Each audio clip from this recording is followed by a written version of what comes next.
Yes, please. So, David, That's too much. Back. Perfect. Perfect. That does. yeah, with you guys, first we address future audiences or And we're live.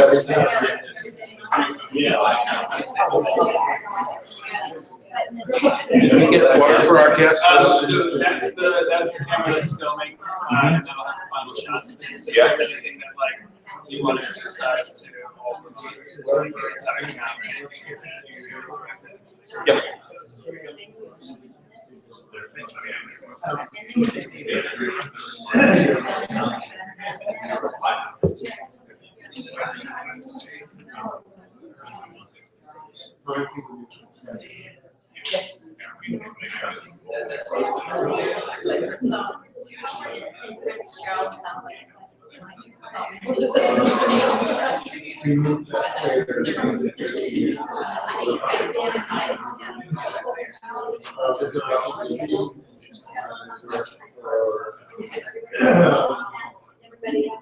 One of the first things like,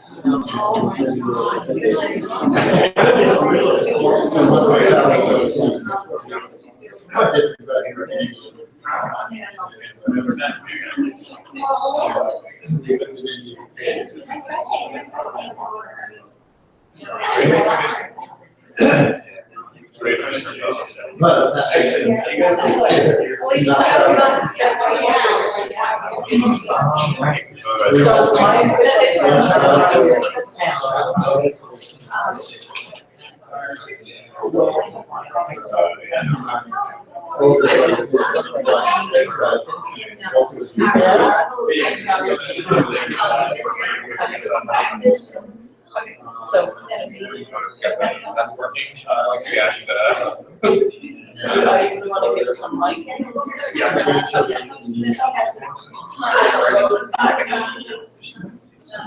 Hello. Hello. Hi, folks. We're going to get started in another Tunbridge and Royalton House District debate. Tonight we have Sarah Buxton and David Ainsworth. I'm going to let our moderators come up and introduce themselves and say a bit about the candidates tonight. Thank you all for coming out. These debates in Vermont are incredibly important for our democracy continuing. In the past, this very race has been down to a single vote. And across the board in Vermont, we're seeing very, very close races. Your votes are going to make the difference between who we have as governor and who we have as our house rep this year. So I hope that you all come out and vote. I hope that you guys will share what you've learned here about our candidates tonight with everybody that you know. And the best democracy is an engaged one. So thank you for being here. I'm going to turn it over to our moderators.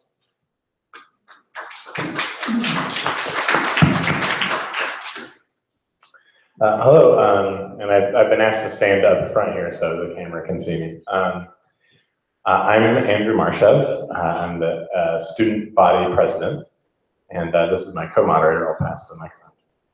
Allison Fulcher, and I am the town moderator for Royalton. And we've been asked to explain to you the format real quick. We're going to determine the speaking order with a coin toss, and we'll have a 5-minute opening question for each candidate. We'll get 5 minutes.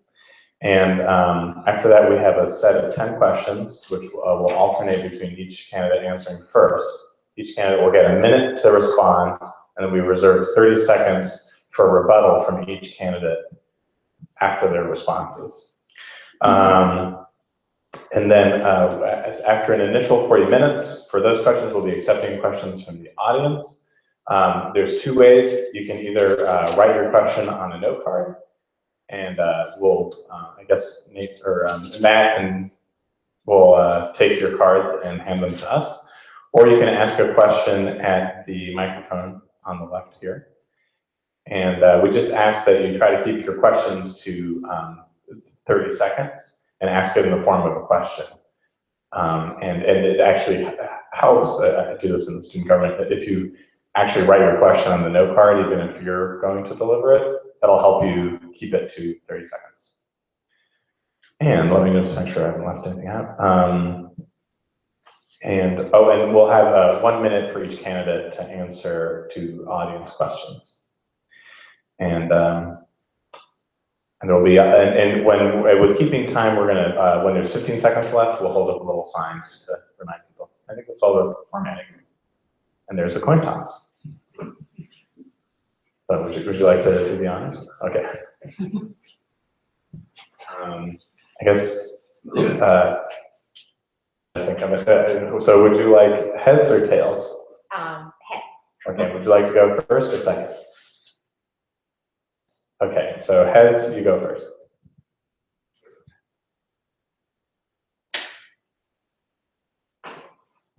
Mr. Ainsworth will go first.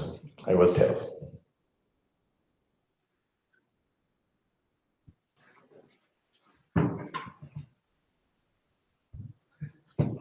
Are we ready? Good evening, ladies and gentlemen. My name is David Ainsworth. I think most of you probably know that, but there might be a few that don't. I'm a fifth generation, raised up on a farm down the road here. I previously served in the state legislature and lost out to an aspiring young lawyer a few years back, and we're at it again. I think Vermont is at a very crucial point in our history. There has been several changes and will be even more changes coming down the road. Unfortunately, some of these changes, it's become uneconomical for young people to stay and raise a family and make a living here. Both sometimes lack of well enough paying jobs, unaffordable housing, and other things. And I think we need to pause for a little bit and make sure that all our ducks in a row and can try to make it affordable and for the future generations. And unfortunately, or fortunately, depending on how you look at it, the last 6 years, we've been constantly in an upward spiral of new taxes, and it is getting to the point where people just can't afford it. And I think that needs to be slowed down a bit, if not stopped altogether for a while, to assess where we are and how we're spending our money. Thank you.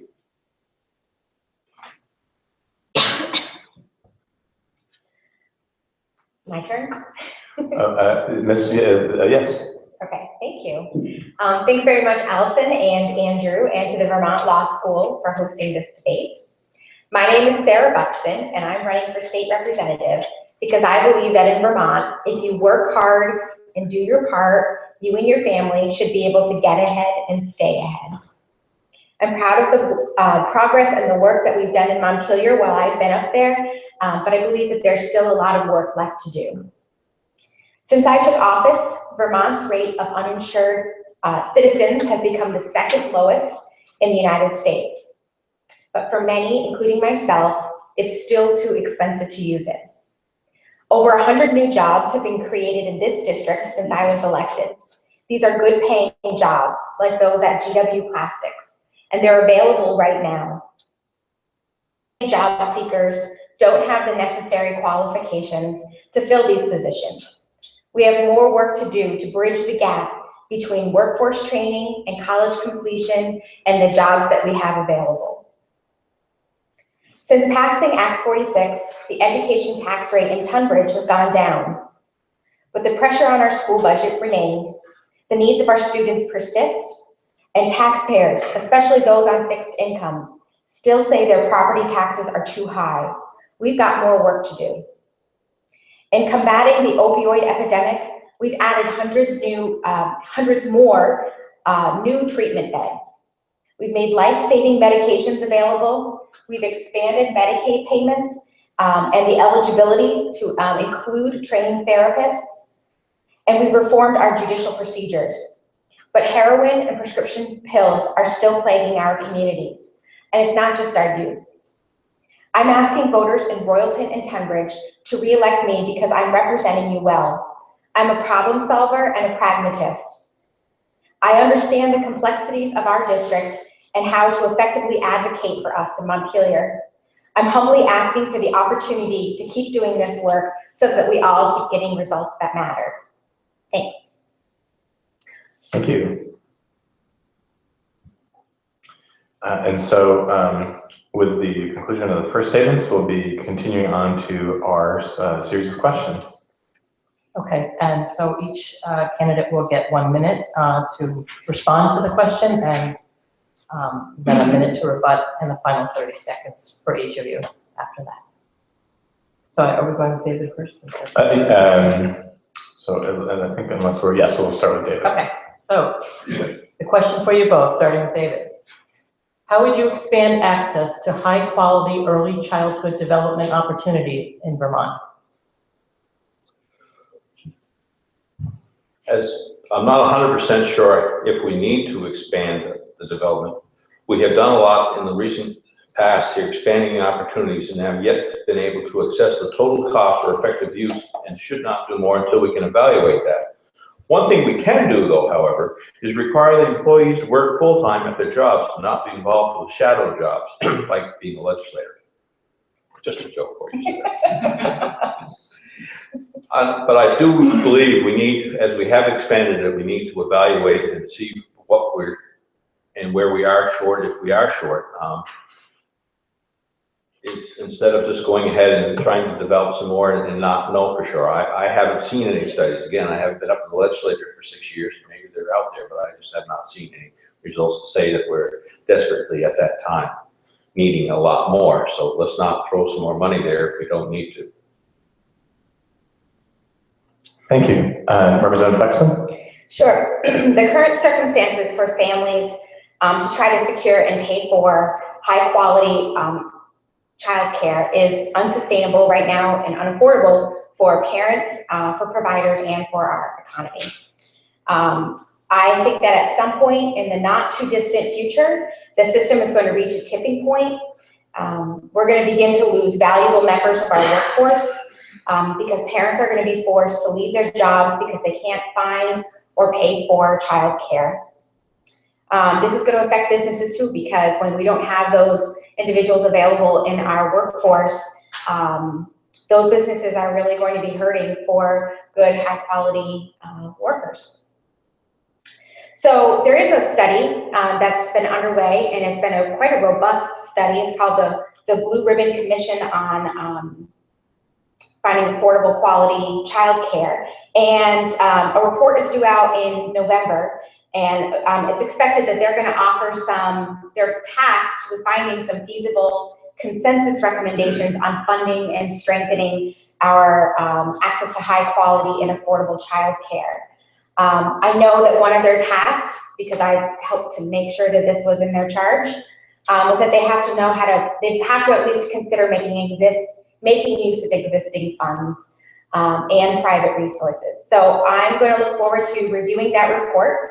I also think other policies that we could explore would be incentives for employers to support flexible scheduling, childcare partnerships, work from home opportunities. I think that our public transportation could better accommodate the specific transportation needs of young children and our elders. And I think that if we could engage with our parents and health professionals and special education providers, that we could meet our needs in a much more holistic way. Thank you, Representative Buxton.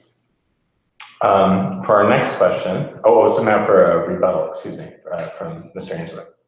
Yes, I'm afraid we've created some of this problem because a few years back they went ahead and required a certain degree or ability of the people doing the home care, and this forced several elderly or older citizens, not elderly, but older citizens of the community who maybe didn't have a job but was, say, a stay-at-home mother a generation ago, was actually taking care of some children. But now that they had to be licensed and registered and showed certification or class completion of stuff, they were unable to continue doing this. And unfortunately, that's put a damper on some of this, and I'm not sure that that was the right thing to do. Well, thank you, Mr. Ainsworth. And now for Representative Buxton's rebuttal. Sure, that's true. We did have to increase some of our quality standards here in the state of Vermont. Not only was that a good step to take, because these are our children after all, and they are getting state dollars, in order to subsidize their care. We want high quality, but the federal government in their reauthorization of the early child care development block grant also required that the state up our quality standards. And so sort of in combination, we changed the regulations, but we also provided funding and training opportunities for those folks to continue on. Thank you, Representative Bexton. And now for our second question, we would like to ask, and we'll start now with you, Representative Bexton. What will you do to specifically address the cost of living in Vermont? Addressing the cost of living is perhaps one of the most important things that we do. And we don't just do it one time in the legislature. We have to be doing it all the time. As I said earlier, I believe if you work hard and do your part, you should be able to get ahead and stay ahead here in the state. But one of the biggest challenges that we have that I wish that we could make progress on at a faster pace is resetting our tax code so that low and middle income Vermonters shoulder less obligations than they do right now. So I will continue the fight against taxes that rest on the backs of low and middle income Vermonters who are at least able to afford them. I've done that and I've been successful in my 6 years. I have a record of fighting against sales taxes and other regressive taxes that disproportionately affect low and middle income earners.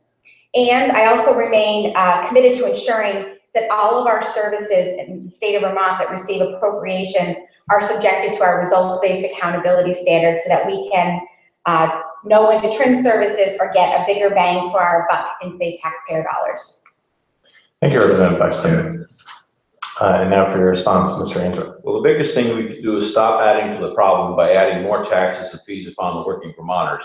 They've raised over $300 million increase in taxes and fees in the last 6 years, especially the new carbon tax and services tax that they're talking about doing in the upcoming session. One possibility, and another one that I just heard that's going to be coming out, is they're going to be requiring when you do your car inspection that it only can be done at a dealership that pays $3,000 or $4,000 to set up a computer system, so all the information is live fed to the motor vehicle department, and therefore that you will not be able to. They're saying there's the problem of people shopping around to find the place to get their vehicle fixed or inspected, and this is going to increase that tremendously. Another possibility to help would possibly allowing rental properties to be assessed as primary residence rather than secondary as they are now, thus possibly lowering the property taxes, and therefore lowering the rent. This needs to be assessed to see if it's possible, but I think that's one possibility in the future. Thank you, Mr. Answorth. And now for a 30-second rebuttal from Representative Bexton. So what my opponent isn't telling you, and maybe it's because he doesn't know, is that nearly all of the taxes raised this year did not come from Vermonters. They came from the pockets of Wall Street, pharmaceutical companies, and other out-of-state or very rich people. We increased the registration fee on mutual funds. It's still lower than our New England neighbors, and yet it raises $21 million. We increased the filing fee for stockbrokers, raising another 3.5. We increased the fee on pharmaceutical manufacturers, and that raises another $2 million. We get $1 million from Airbnb. We changed the estate tax for estates over $2.75 million. I think that most Vermonters will say that that was the right place to go to raise the needed revenue. Thank you, Representative Bexton. And now Mr. Ainsworth for your 30-second response. I must say that I think the listing of those few smaller fees is a noble gesture, but it's still raised a great deal and increased the overall budget a tremendous amount these last 6 years, and it's put quite a hardship upon all the regular Vermonters. Very well. Thank you. And now for our third question. So we'll start with David on this one. How will you work to increase internet as well as 4G speeds and access? Last time I knew, Vermontel down in southern Vermont received many Vermont federal grants to especially do this job with set goals. If they have not met these goals, which I understand they haven't, then we need to collect these grants back and present them to those who can meet these goals. which would help. And to me, that is the best way to do it, because they were given, I forget the sum, but by now they're supposed to have had this out there, and I don't think they've succeeded in this. Well, you do have a very serious problem in Vermont because of all the hills and valleys. Folks say, look, over in India, they can do this, and why can't we have the same thing here? Well, if you go over to India, you'll find out it's pretty darn flat, so one tower can cover an awful lot more than it can right here in the White River Valley. Very well, thank you, Mr. Ansel. And now for Representative Buxton's response. Thanks. I think David's quite right. The big grant that he's referring to is the one that the feds came and announced in 2010 up in Randolph and said, hey, look, we're going to give you, I think it was $160 million, mainly to VTEL, remember that, VTEL, to come in and build out the broadband all through the state. And that never happened. And despite lots of communication and urging with our federal delegation, I think that I don't think we got value for that money, to be sure. But this is the most important infrastructural concern for the economy, safety and education and well-being of rural Vermonters. I myself still don't have cell service in the center of Tunbridge. Last session, I voted twice to expand the funding for rural connectivity projects. Both times the Senate failed to agree and the matter died. We need a dedicated funding source so that companies like EC Fiber can continue to bring access down our little roads. And I'll talk more about that later. Okay, thank you, Representative Buxton. Mr. Ainsworth, your rebuttal. I have no rebuttal. You have no rebuttal. Would you like to use 30 seconds for your... My last sentence? Yes. Sure. There is one thing that I think is going to continue to be challenging. I've noted cell phone service, and the feds are the ones who regulate cell service, and it is really challenging for the state of Vermont to try to collaborate with them. It's nearly impossible, actually. So I really don't have an answer for the cell service. But in all truth, this comes down to funding. And I want you to know that I will support that, whether it's school to school, every last mile projects or upgrades. We need it all, and we need it now. We need it yesterday. Thank you, Representative Buxton. And for our next question,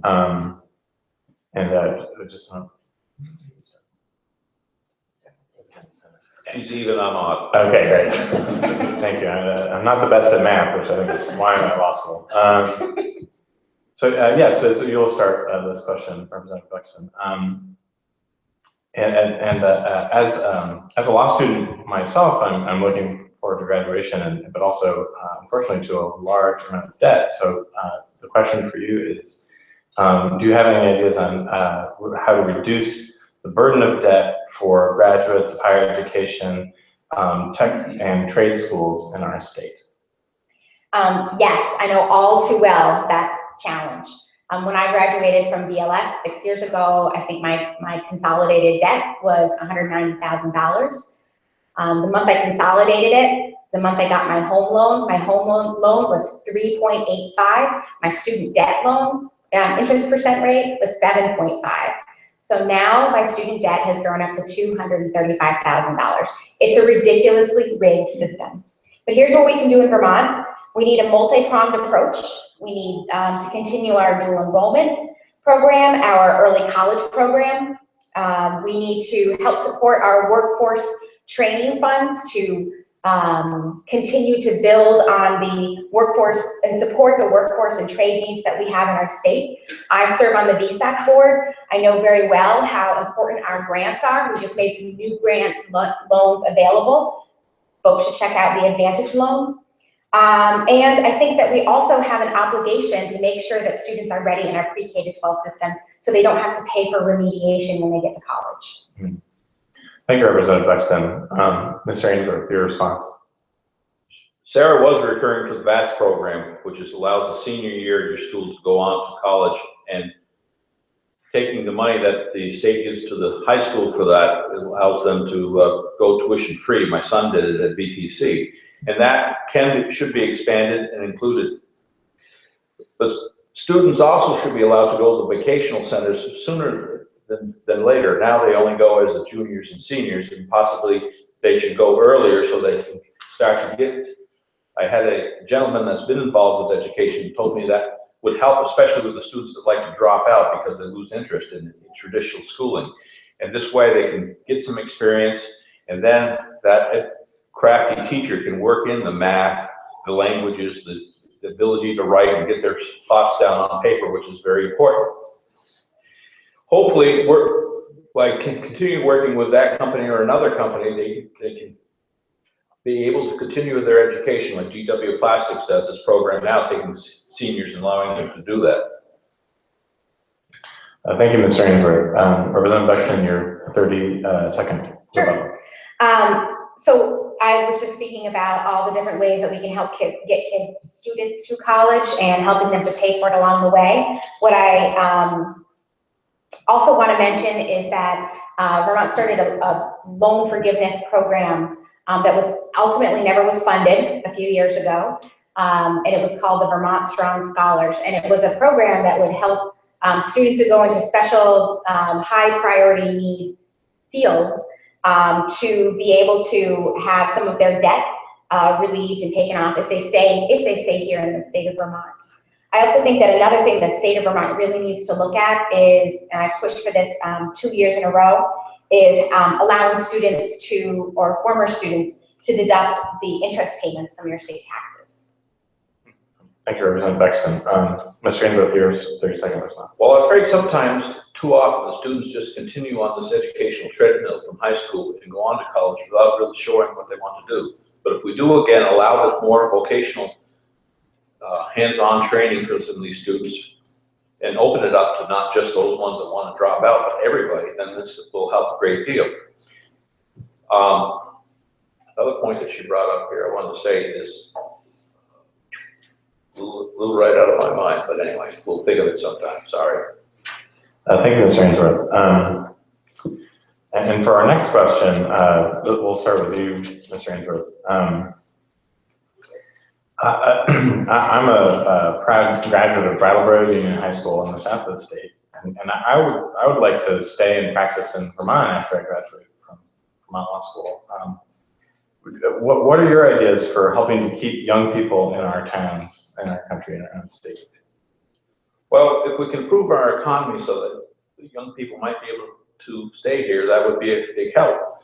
A development possibly of a single agency to help handle business development or expansion rather than the current multiple agency treadmill that we have, thus not sidestepping or reducing the requirements we put upon businesses, but simplifying the process and having a set timeline so that they know they aren't going to be out there for 4 or 5 years trying to get permits to be able to do the things, rather than, yes, within 1 year to a year and a half, they know they're going to have this, because to start it out, they usually have to borrow some money and they have to have a timeline for the loan agency.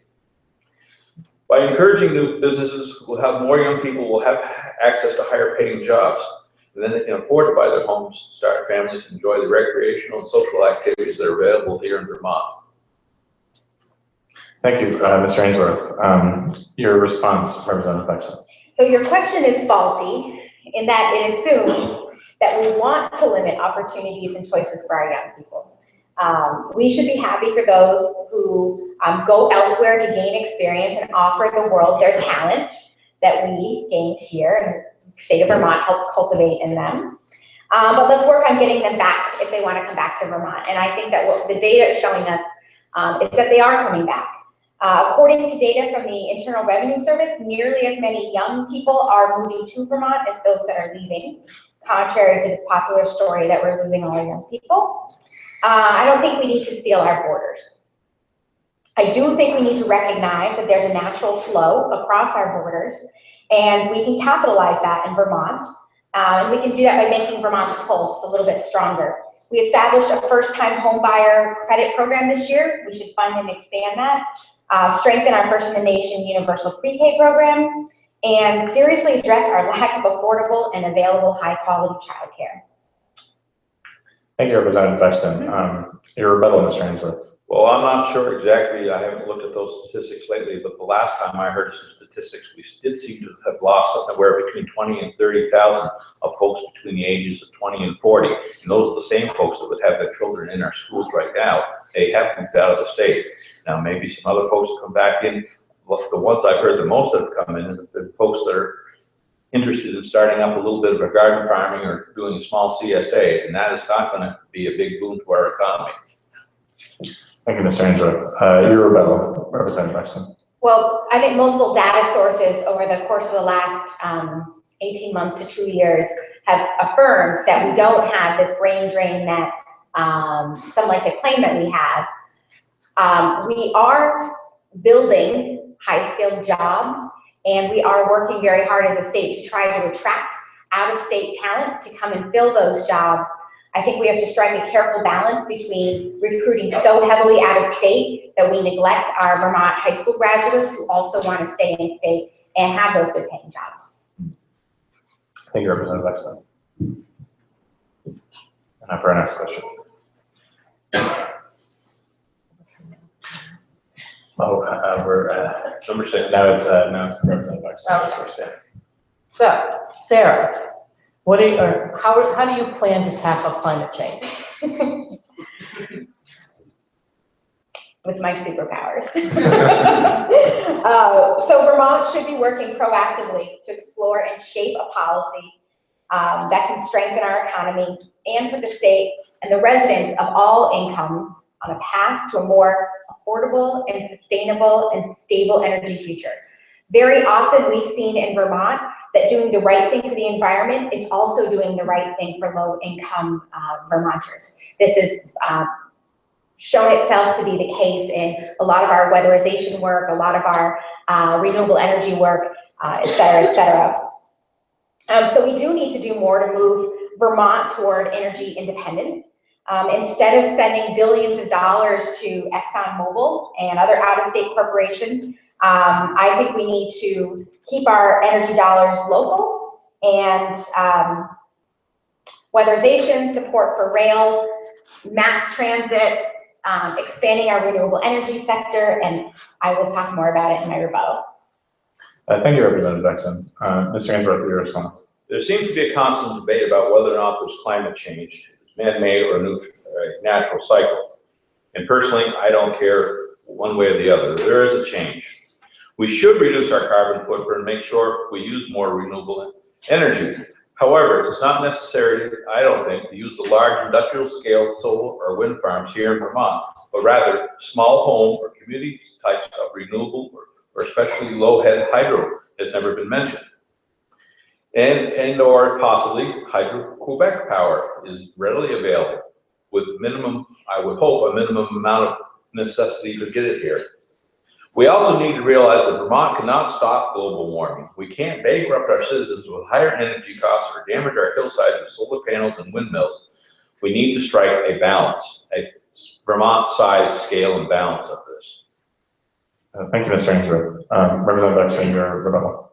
So I don't think when we're talking about renewable energy, we're talking about large scale everything. And I do think hydro is part of that equation, which is why the end of last session, we set up a committee to explore the viability and the feasibility of looking at some of the hydro dams on Connecticut, on the Connecticut River. Also, Hydro-Quebec, I think last I saw, Green Mountain Power still does get a good percentage, maybe 25% of their power from Hydro-Quebec.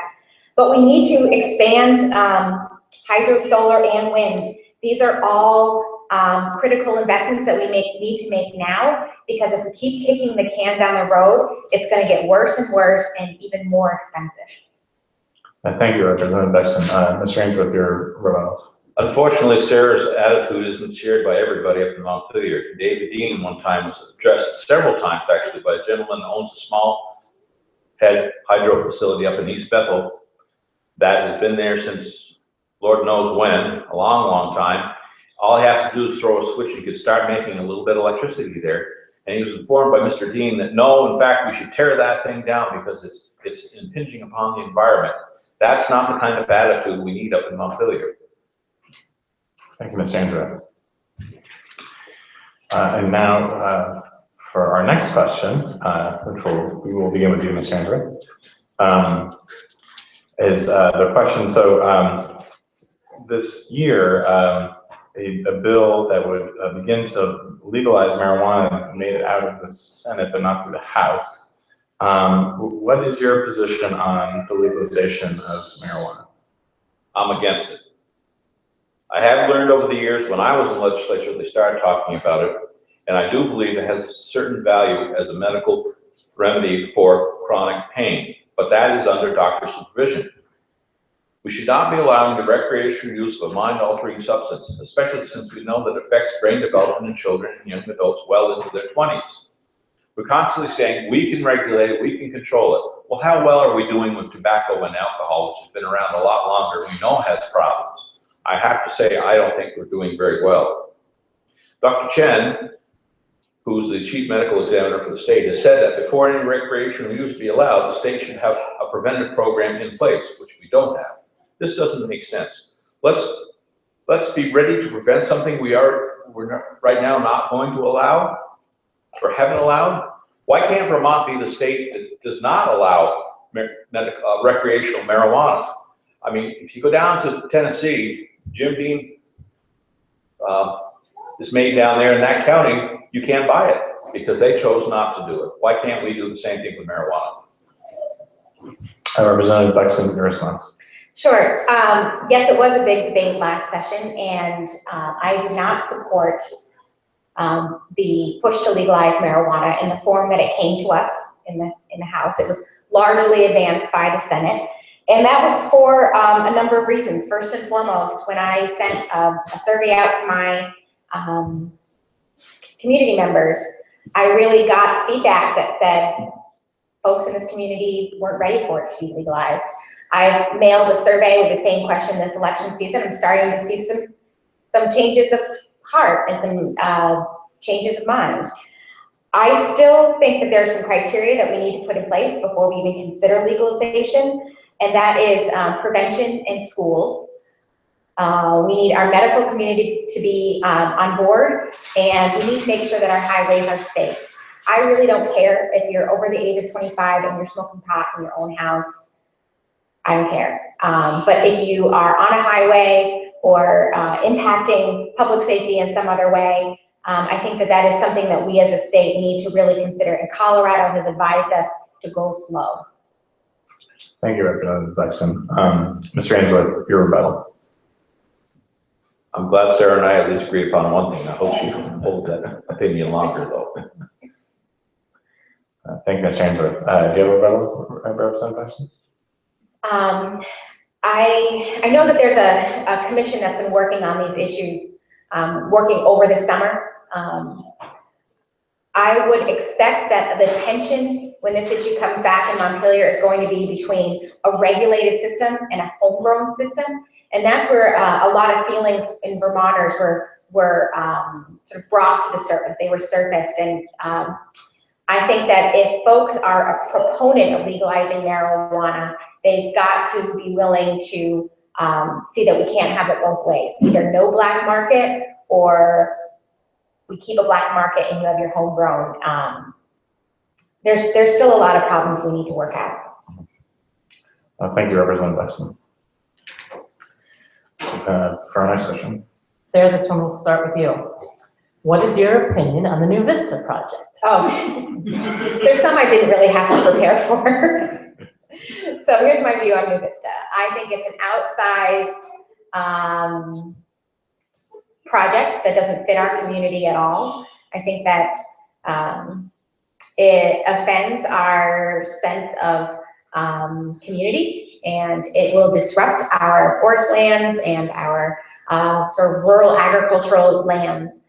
I have a lot of concerns about just sort of the nature of the corporate entity that is being proposed. I think that Act 250 is a great resource in protecting our communities from this coming to fruition, but I don't think that's enough. And I think that we as communities would be well advised to continue to work on our town plans, to consider local development ordinances for large scale, mixed use, high density development, and perhaps some other legislative tweaks as well. Thank you, Representative Exton. Your response, Mr. Enzo. No, my answer to the question first. Oh, I'm sorry. Okay, we'll keep you on a straight line. I do believe that this gentleman apparently has a great deal of money, and apparently a large ability to have a vision somewhere out in the Netherlands. But I don't think New Vista is probably, as Sarah says, something that fits into this community, and I think most people agree on that. However, I am extremely concerned, and when I get into Mount Hood, one of the things I'm going to look up into is evaluate this. We have the filing of a nonprofit, which is a federal thing, we can't regulate. But over the years, we've done several laws to help facilitate the nonprofit's ability to function in Vermont. And I think we need to review this thoroughly before this man proceeds anymore, so that we make sure that he does not, in his thing, have any kind of credits that we want to give to the other nonprofits, the churches and the community shelves and things like this in the town and state of Vermont. I'm a little concerned about trying to change the zoning, because he will probably challenge any of this we do now that he's already announced it. Thank you, Mr. Ainsworth. Your rebuttal, Representative Exton. Well, I think it's worth sort of seeing whether the nonprofit laws in Vermont would make it easier or harder or fair or less fair for this project to go forward. But from what Mr. Hall has said, I believe it's a private foundation. I'm more concerned with the fact that a private corporation would tax the people who live there at a rate that's far less than the rest of us are being taxed. So they'll be taxed on their dividends instead of income, because they won't have income. We, on the other hand, who work in our economy, will be taxed just as we regularly are on our income. And so I would be more concerned about addressing and remedying that disconnect. Thank you. Mr. Ainsworth, now your response. Well, I guess what we should do is maybe put a time capsule down for future generations, because it sounds like it's going to be 2 or 3 generations out before that happens. And who really knows what the future is going to be? Thank you, Mr. Ainsworth. For our next question, we will begin with you, Mr. Ainsworth. So I guess we're still undergoing a crisis with opiate addiction in our state. I'm wondering what ideas you have, what you would like to use to address that in the State House. I'd like to just right at this point apologize to the audience that Sarah and I are both reading the answers, but we were only given 1 minute to make these answers, so we wanted to make sure both of us to try to get all our points in. So I apologize for having to do this. The opiate problem is huge. It has torn families apart and affected the next generation of children. My wife and I are raising our 2 granddaughters, so we have firsthand knowledge of how it affects families. We need to work on a prevention strategy, such as the one recently mentioned in the Valley News. Maybe we can expand that within Vermont. I don't think that's being tried right now, but it sounds, as I read it and need to research it more, a very good program.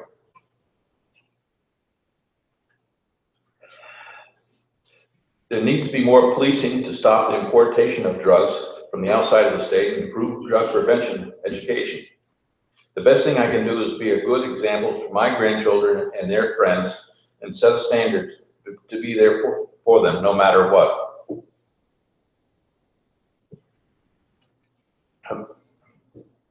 Do you have more, Mr. Ainsworth? Oh, okay, sorry. Thank you, Mr. Ainsworth. Your response, or your answer, Mr. Representative. I think you'll find that we both agree quite a lot on this issue, and we've seen how addiction, particularly to heroin and prescription drugs, has torn apart families in our community. These are physical, financial, emotional, and legal challenges that really no family should have to go through. They do destroy lives. I have worked very hard on trying to address this issue in Montpelier. Again, it comes down to funding. So you have to be willing to put your money where your mouth is. Where your mouth, yeah. You have to be willing to fund what you say you want to do. And we have. So here's some of the things we've done. Approved funds to provide naloxone, which is the life-saving drug for those who struggle with addiction. Expanded our hub and spoke treatment, We permitted qualified nurse practitioners to see patients for addiction-related treatment.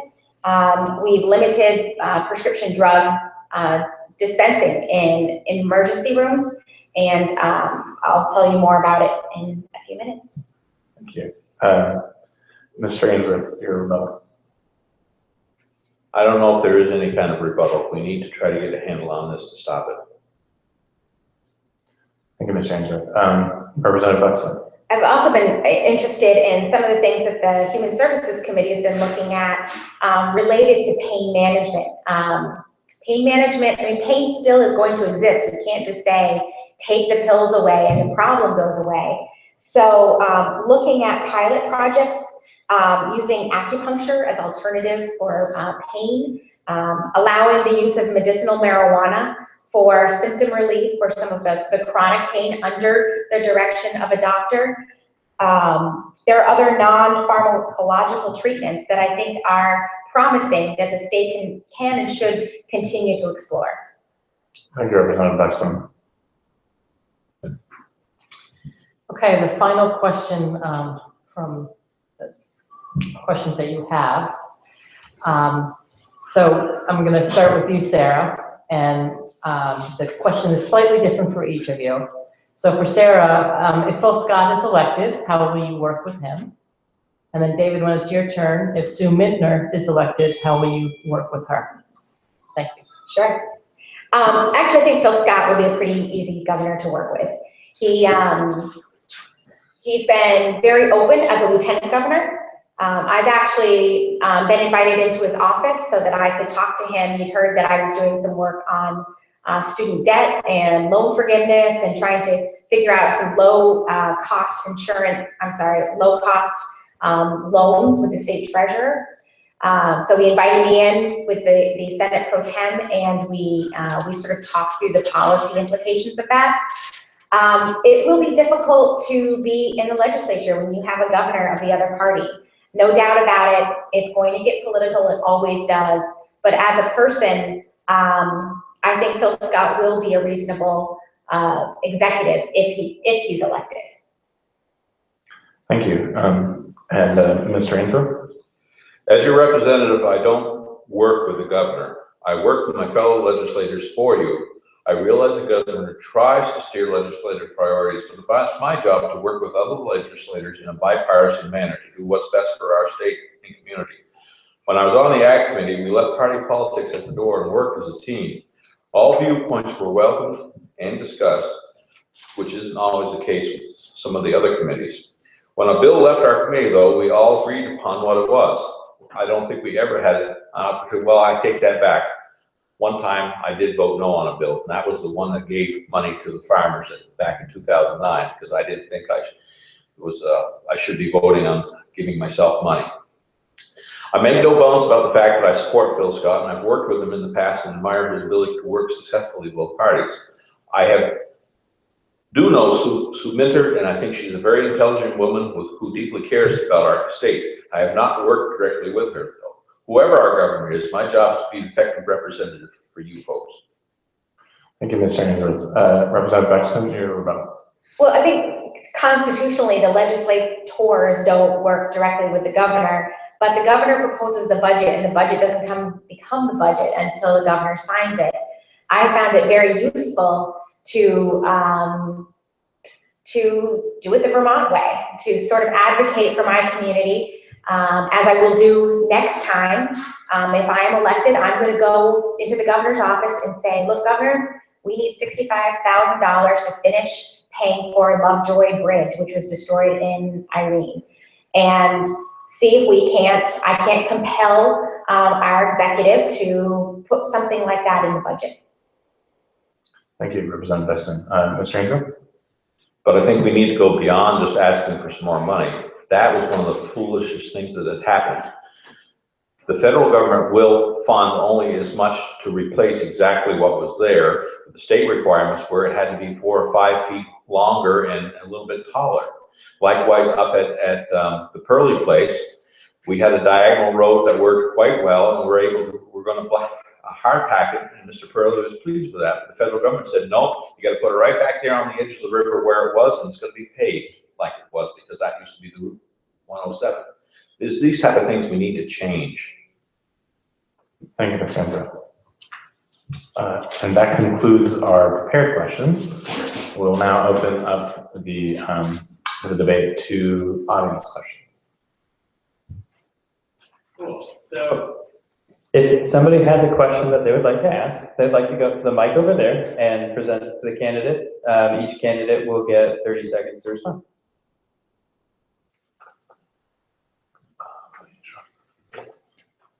I think if people are more comfortable also and rather would not ask the question and would like to write it down, we'd be happy to ask the question for them. I'm very comfortable with the microphone. Who'd have thought? Yeah, who would have thought? Hey, first of all, I want to thank both candidates for coming out. 2 out of 3 nights. I'm sure there were some other places that you could be tonight, so appreciate you sharing your thoughts on a lot of issues. I'm going to throw one out about regional planning. We know that this is discussion. Some towns have zoning, some have sort of town plans that are being worked on. But Two Rivers Ottaquechee Regional Planning Commission wields a lot of influence in this area. I believe it was their plan that was referred to when Scott Milne's Exit 1 plan finally got defeated by the Supreme Court recently. So I guess I'm going to ask you both, how do you feel about the Two Rivers and regional planning in general in the state of Vermont, particularly when we look towards changes in transportation policy, energy policy? Two Rivers has a long-term energy plan that calls for a lot of towns to up their renewable energy. So if you could both speak to that, I appreciate it. Oh, and I guess we'll begin with Representative Buxton. What an open question. Thank you. So I do think Two Rivers is doing a phenomenal job. My guess from the outside, again, I don't work directly with Two Rivers, although I have worked with them in the past. They have a lot of ground to cover in their responsibility, and I am cautious in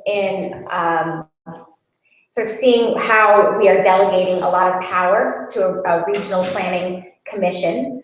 Actually, it's not just power, it's responsibility. So in our communities, if we ask them to come up with a transportation plan or even in our town plans, we're supposed to talk about education and childcare.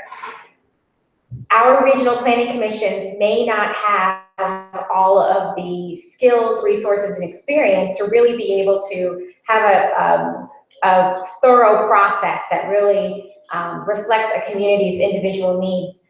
I am thrilled, though, that we passed the legislative act last summer that withstood the veto, and that was the bill that gave towns greater voice in being able to work with energy siting. And I look forward to seeing what both of our communities can do and trying to decide where we're going to develop with energy if it ever comes to that. Thank you, Representative Buxton. Mr. Andrew? Well, I guess it's no qualms that I have a little bit of a problem with these quasi-governmental, non-elected regulatory agencies that have the die or live capacity. Personally speaking, I think Scott Milne's plan, or anybody that had it, whether it was Scott Milne or somebody else, it looked like a very good plan. And personally speaking, I don't think everything that he wanted to have in that park would fit down in the downtown areas. And unfortunately, you've got to go someplace else. And that was right beside the interstates, would have the least amount of impact on traffic. I mean, you only have to go up to Berkshire County and see what's going on up there, and why can they go ahead and do this kind of development and we aren't allowed to do it down here? I mean, that makes it rather hard to understand. I do think there is a place for regional things, such as doing the transportation and stuff like that. But I think sometimes too much is given. Just like the last legislation that passed this rule now, the two towns can't work together to decide to buy something. Now it has to go through the regional planning. And I think that is not necessary. Thank you, Mr. Andrew. We'll now accept another question from the audience.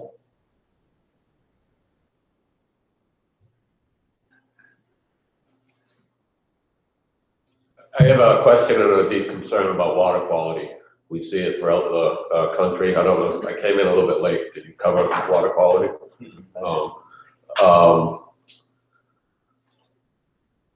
And my concern is I follow the White River Partnerships emails, and they send out whenever the bacteria count is so high, and we see this from the foundings of the White River or the headwaters all the way down. And there's sometimes when it's highly advised, don't get in the water. And we're trying to bring people to Vermont to do recreation. And in the summertime, you kind of want to get in the water. I'm really concerned, you know, we look throughout the world of water is going to be the next thing that we fight about. How do we maintain water quality? We always hear about Lake Champlain. That's a big problem, but our local waterways are a problem as well. Do either of you have plans to address that when you're up in Montpelier? I guess I'll start on Yes, this. Mr. Ainsworth, yeah, I was just going to say, thank you. Yes, Mr. Kinney, I agree with you. I've, of course, lived here for 62 years. And sometimes I'm inclined to believe that these high counts might be because I think the river is running a lot less than it used to be running, just because there seems to be so much more use. There's so many people living. All you have to do is go up and see an aerial view of Rochester or over towards Stockbridge to see the number of Hawk Mountain houses that are up there. So the river rises anytime there's a little bit of rain. There's so much places, roads and whatnot, that the river goes up and down a lot quicker. I found it very interesting this summer to read that they finally came to the conclusion this rock snot, slimy mold type of stuff that grows in the rivers actually isn't an invasive species, been here. And why does it expand? It expands when they get the water too clean. When we had more sewers and other things like the chicken plant down here going into it, that stuff never happened. But apparently when it gets too clean, then that flourishes like crazy. But that isn't its sole answer. However, I think sometimes we're trying to get it too clean, and then things like that can happen, or other bad things. Thank you, Mr. Ainsworth. Representative Bexton? So I think the waters of Vermont are our state treasure, and we do need to stand up to our responsibility to care for the water, not only for now, but for future generations. It's been a big discussion point in Montpelier for the last 4 years. 3 years ago, during not this past session, but the session before, a bill came forward to try to bring the state into compliance with some standards that the federal government had set for us, but it had no funding attached. I didn't support that because I don't think that the state of Vermont should simply say to whether it's farmers or road crews or municipalities that it's your responsibility and yours alone to fix our water problem. I did vote, and I'm proud to vote, for Act 64, which I think is an all-in approach. This summer, there is a number of meetings that have gone on to talk about how we can help fund the initiatives that are needed in order to really help our farmers get cleaner water and have cleaner farm management and nutrient management practices. Thank you, Representative Bexton. Another question?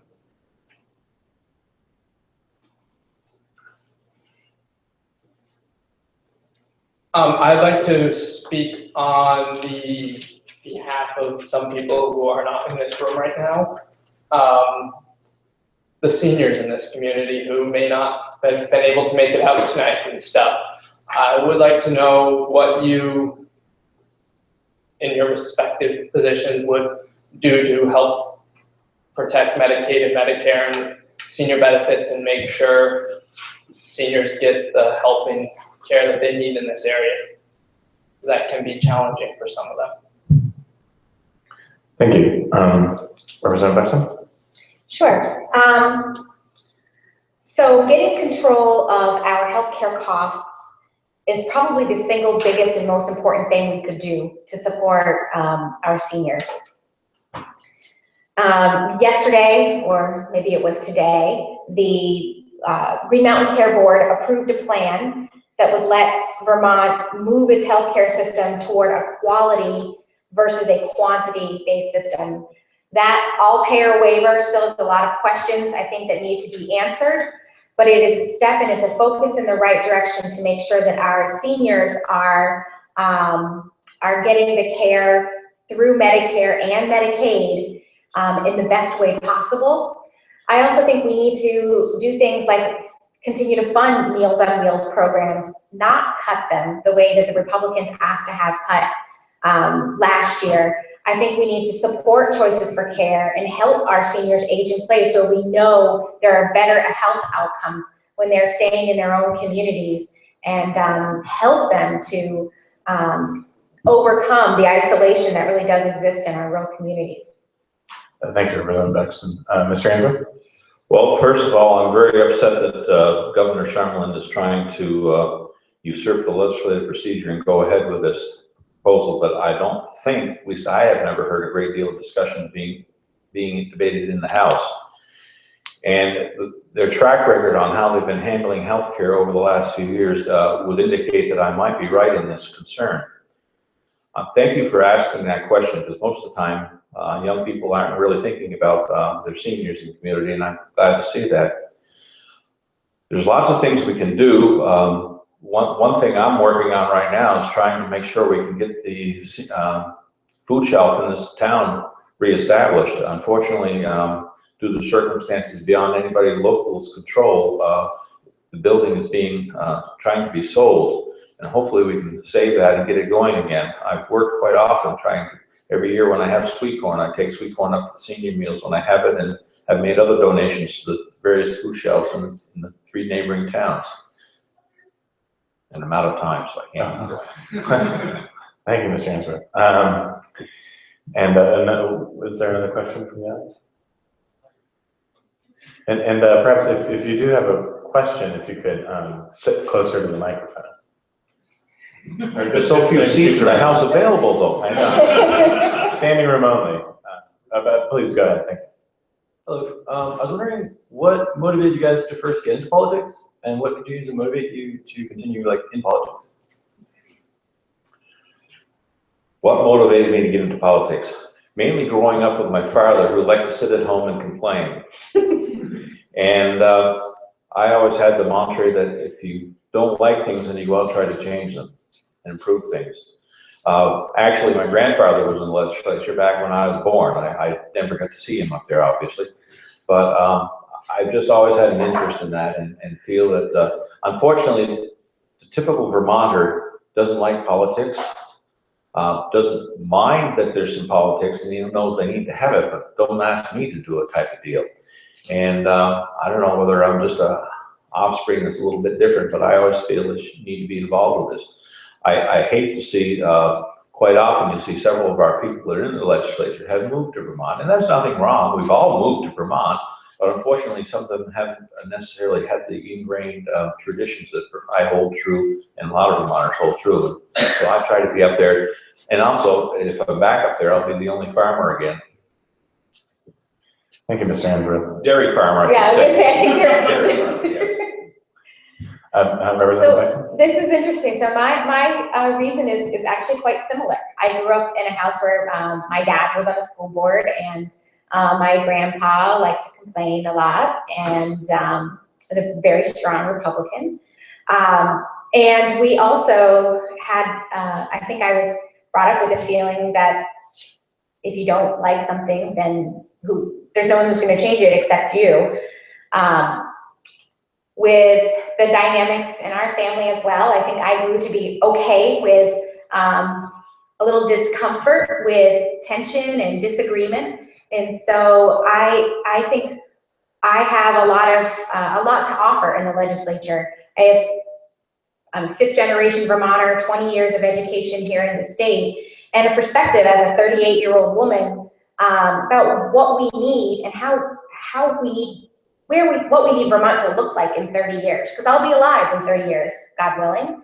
And I want my nieces and nephews and my family and my future generations to enjoy the state that I've grown up loving and feeling so grateful for. Thank you, Representative Buxton. Another question from that? Please go.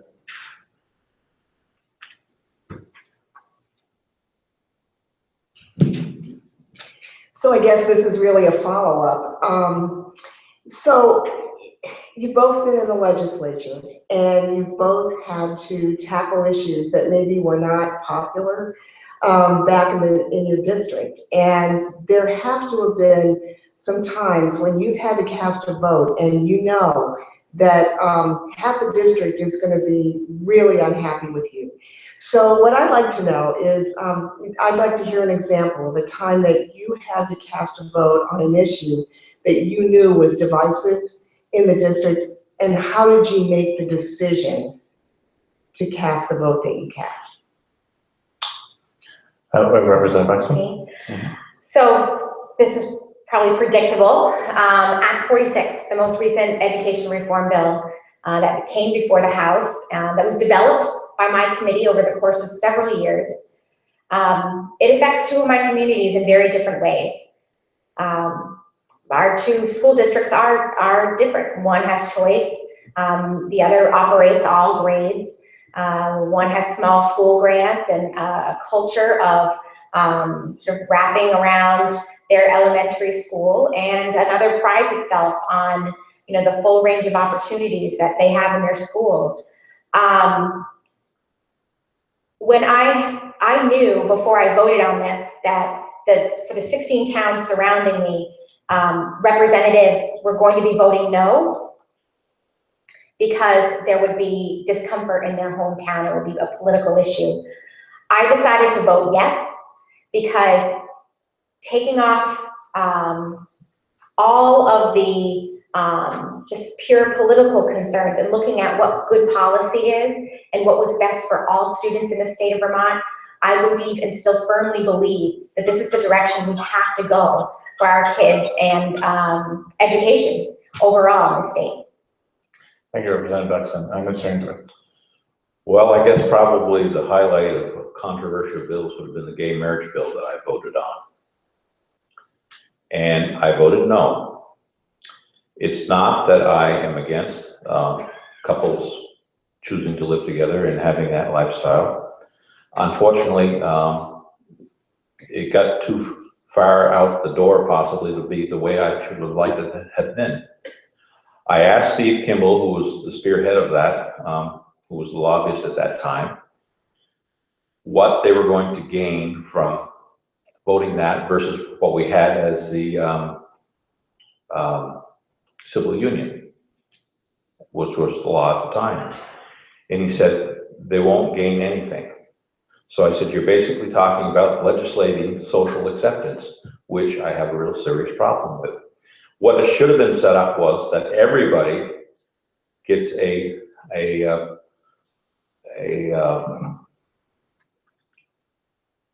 what was officially the permit from the state for their marriage or civil union. That's what I'm trying to say. Should have that for the civil union. And then if somebody wanted to have a marriage in the church of their choice, then they would go to the church and that would be handled. But everybody would be equal by the state having a civil union from the state, and not the state shouldn't be involved with the religion, aspects of it, instead of trying to force it upon everybody.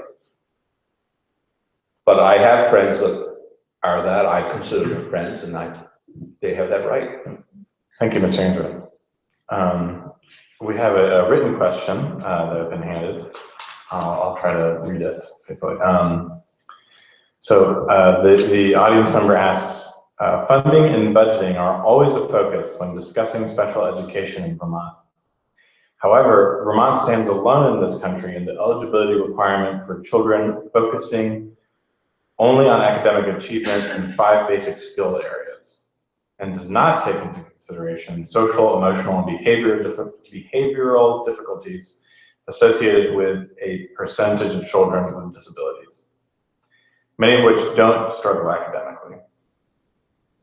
It has been many years since the legislature has discussed this adverse effect requirement, but in light of research showing providing services under the Individuals with Disabilities Act greatly helps these children as adults, do you think Vermont will consider looking at this regulation to help these children like every other of the 49 states in the U.S.?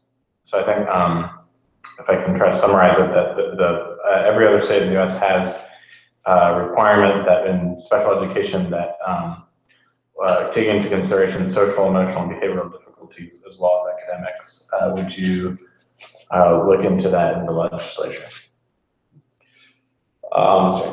Yes, I certainly would. I'm still not exactly 100% sure I understand the question, but there is a need of that.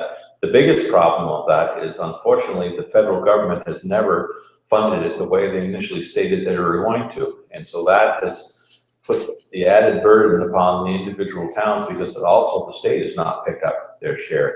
And if we had that extra funding, again, as Sarah says, it always comes down to the money, that would allow, but I think we are working at a fairly good proposal. The children are evaluated now before they even begin preschool or kindergarten, and they try to assess their needs at that point and then work toward that and continue on if they need it in special aid school to school. I have several friends that do that. So if there are more problems or more needs to be done, then I need to be more enlightened about it. And certainly it's important to try to help shut that off as quick as you can so they can develop properly. And thank you, Mr. Answer. Representative Buxton? Sure.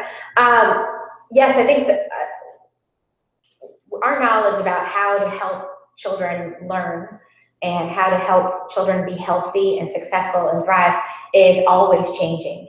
And when IDEA was passed decades ago, we had a notion about what a disabled child was. And that has really changed. What else has changed, especially here in Vermont, is the number of children who are showing up to school with some form of trauma.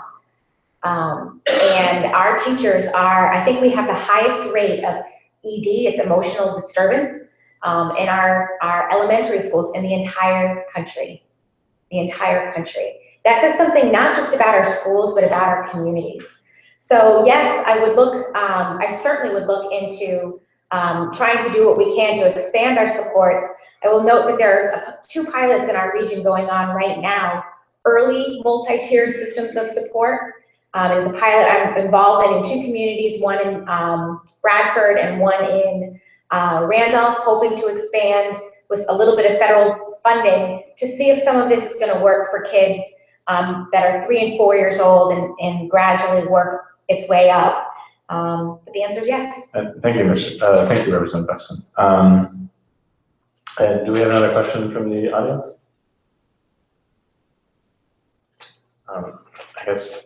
No, I'll ask a fun one really quick. Yeah, go ahead. Hey. So. Hello, this microphone. I wanted to know who you're planning on supporting on November 8th in the presidential election and why. Oh, and lost track of who answered the first question last time. So I think it was. I think it's now to you, Representative Buxton. Sure. First. I'm going to be voting proudly for Hillary Clinton, and I support Secretary Clinton. I think that she is the most qualified candidate we've had running for president since Dwight D. Eisenhower, if ever. One of the main reasons I'm supporting her is because, like her, I also worked at the Children's Defense Fund for a time and have committed much of my adult life to trying to do things, make life better for young children and families. I believe her when she says that she's going to do that. I trust her when it comes to international conflicts and peacekeeping missions. And I feel that our world will be a safer place with Hillary Clinton as our president. So that's who I will be voting for. Thank you, Representative Buxton. Mr. Ainsworth? You don't need to set the timer, it won't take that long. Okay, great. I think for the very first time, there very well might be a blank spot on my ballot. I am not pleased with either candidate, to be honest with you. I think they both have some very serious defects and faults. And unfortunately, I think this is a product of our media. With Mr. Trump, they had a tremendous headline every day and could show conflict, which sells newspapers and gives attention to the paper press. And that is a travesty to our political system. And I'm sorry, I'm sure Hillary's had a lot of experiences in life and knows what the White House looks like inside and out. But I just have some strong reservations about her too. So I very well might just be leaving that spot blank. Thank you, Mr. Angelo. Any other questions from the audience? I guess I have a question.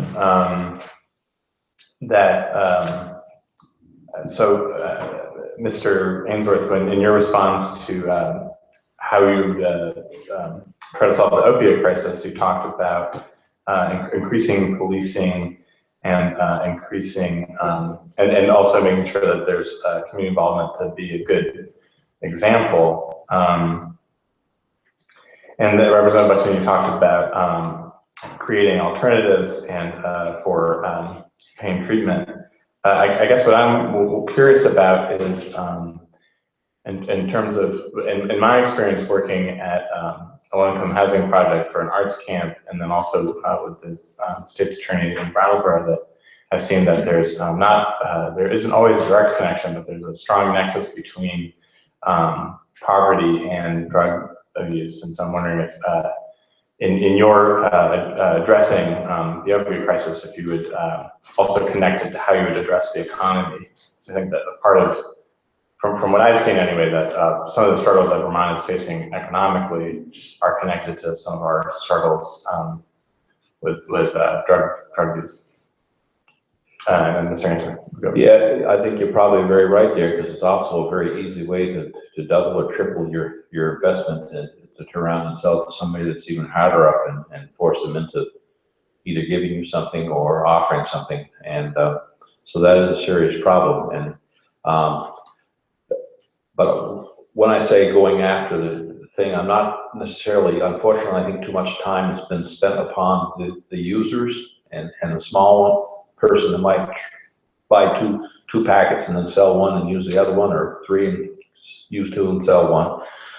We need to go after the larger folks that are bringing it in large quantities and try to cut back on that. But there is that economic factor, I'm sure it is, because it's very easy to try to double or triple your money on something like that.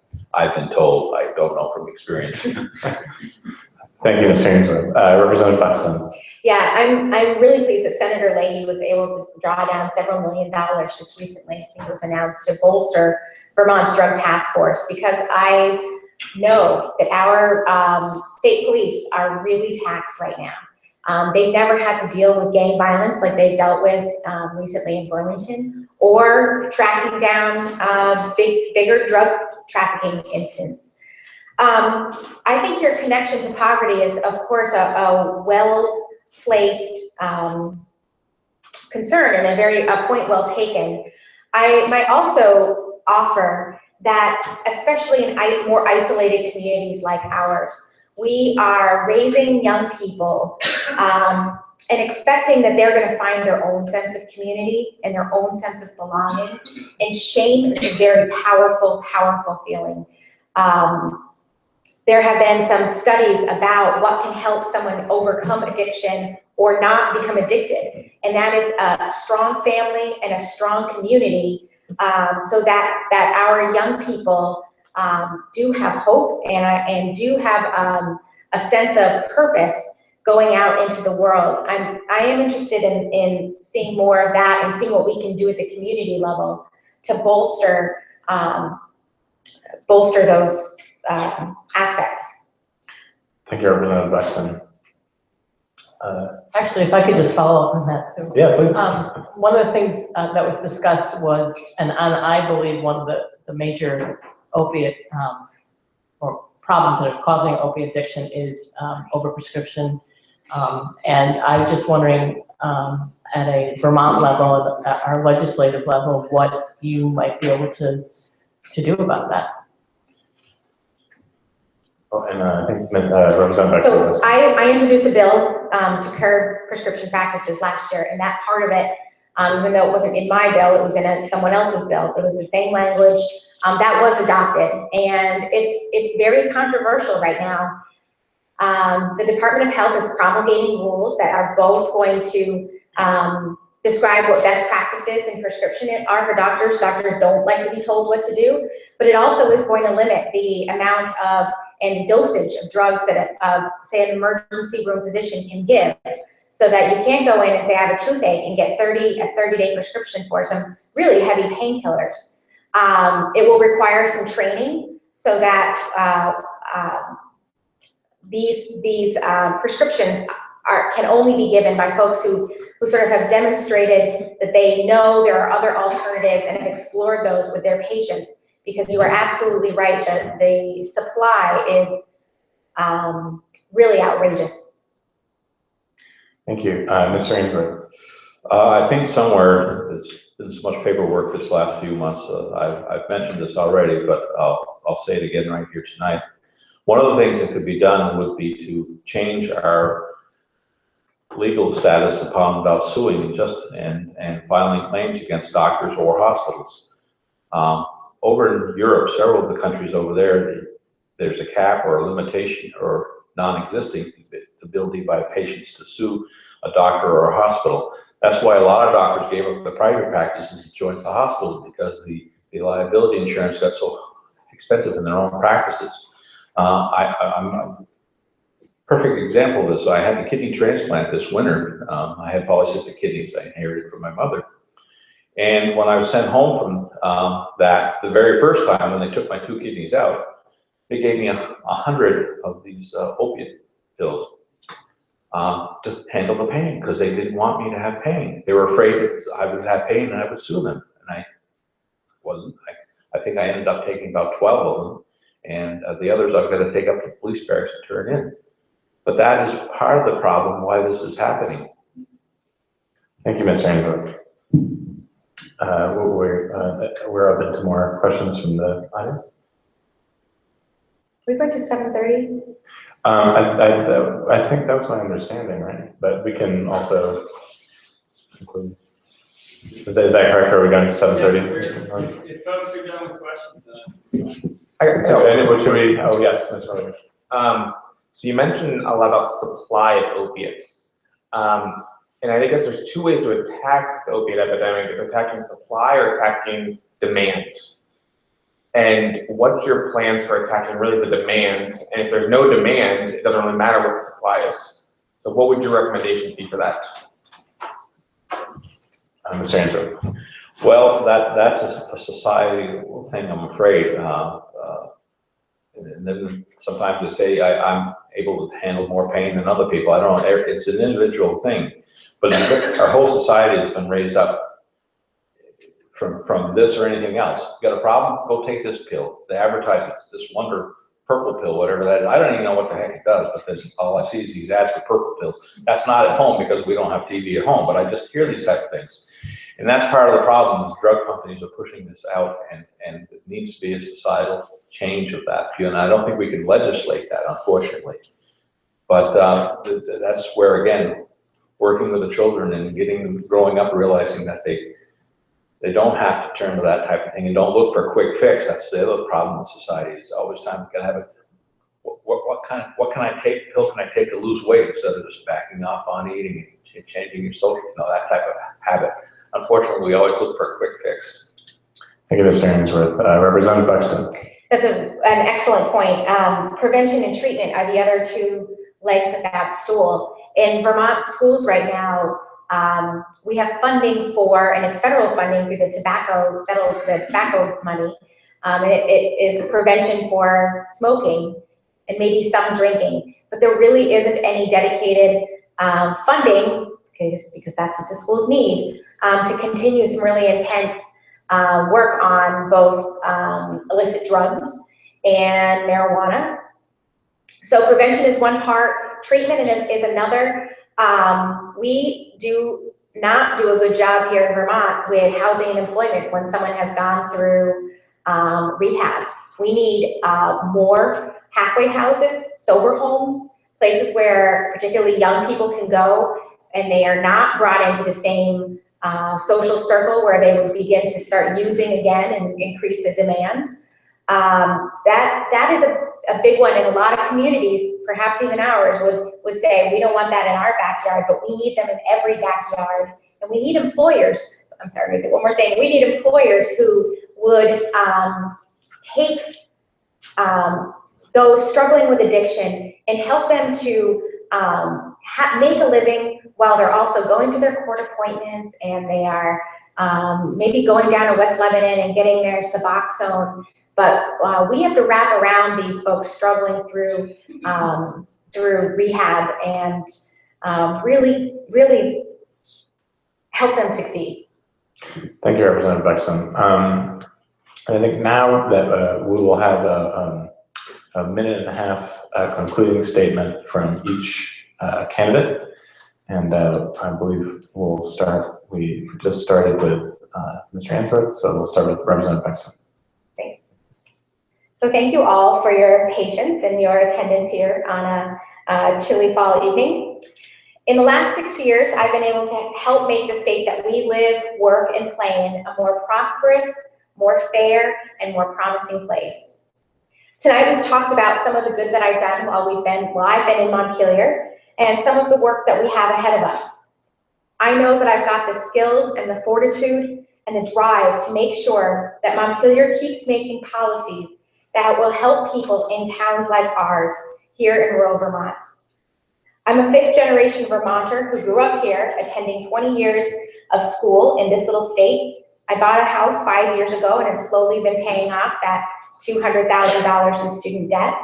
I balance 2 jobs, and I know firsthand what it is like to check the balance in your checkbook before going to the grocery store, or to delay an oil change until the next pay period, and to change the belt on your dryer by yourself, thanks to YouTube, just to save a buck.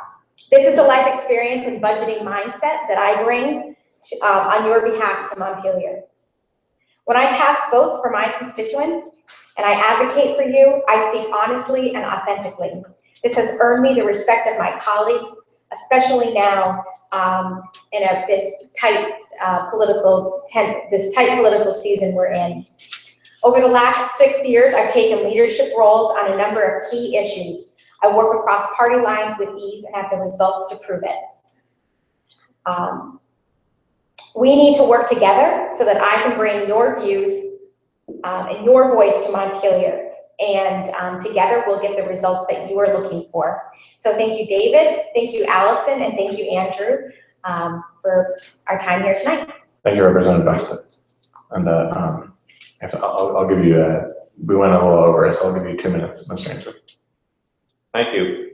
Again, also thank you folks for doing this, for the school hosting this, you folks coming out. I'd like to get back one more point about this water quality. Something I learned here just this summer was probably one of the biggest problems of water quality over in this area is in fact, the hydro dams that are on the Connecticut River. The company that owns them now, the company they bought from initially, which was I think a quasi-governmental or something, maybe it was private, I'm not sure, I remember. They did constant running of the dams. The company that now owns them, the Canadian firm, or I think it's a Canadian firm that owns them, went to a peak demand type of thing. So they'd actually raise and lower the water, retaining the water and then running it and lowering it when there was a high demand or high value for their electricity. Unfortunately, that raising and lowering has caused a tremendous problem up river, which goes on, actually affects the Connecticut River all the way to Bradford. So a great deal of land is sloughed off because as they fill it up, the water goes out into the dirt on the sides. Traditionally, expect so. Then when they lower it, and there's nothing there, that water tries to draw back and pulling the land in. In fact, some people have lost upwards to 50 or 60 feet of riverbank along the Connecticut River. And that has created a tremendous problem, far more than I think any of the few remaining farms that we have in the area, me included, are actually adding to it. And this is one of the problems, I'm afraid, with these RAPs, required agricultural practices, they're using one set of rules, which really doesn't cover the whole state very well. As an example of what I mean, they say we have a high amount of phosphorus, and one of the best uses is to grow corn silage. But they say you're not working right properly or doing it right. But what they're using for figures is 20 tons. And another gentleman and myself, if we get 20 tons to the acre of feed, we're in a terrible year. We're actually running closer to 30 or 35 tons. So the numbers look skewed by using these standards all the way across the state. Thank you, Ms. Andra. And that concludes our debate. Thank you very much for all the time.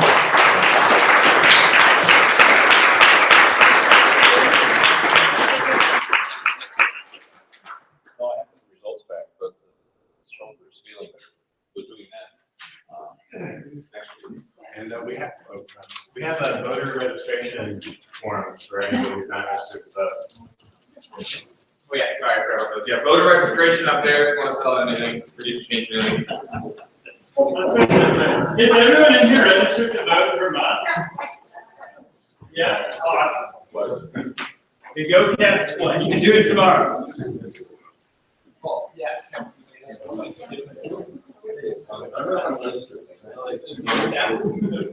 You're a resident. That's what they're. Like you did.